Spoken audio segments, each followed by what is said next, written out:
Well, I'm sure they're hoping that one day they wake up and Justin Schultz and Oscar Klefbom or Duncan Keith and Brent Seabrook in Chicago, both draft picks who came up and they've been paired together now for years and years in Chicago. But really, that is probably the way to go.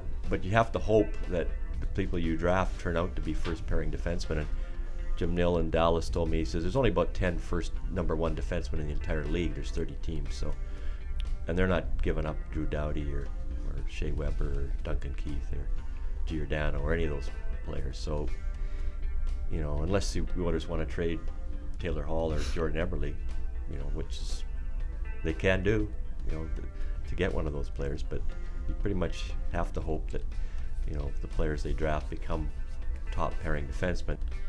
Yeah, I think when you look down the organizational depth chart, I would venture to say they're marginally better on defense than they were, say, 3 years ago. But are they good enough to make this bridge to next season?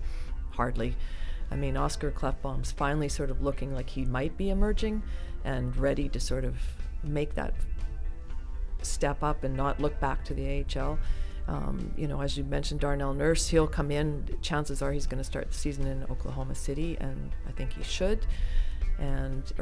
Bakersfield next year. And you know, Marinson, the jury seems to be out on him. He seems to have settled in a little bit and playing better under Nelson. But yeah, I mean, there's a lot of work to be done there.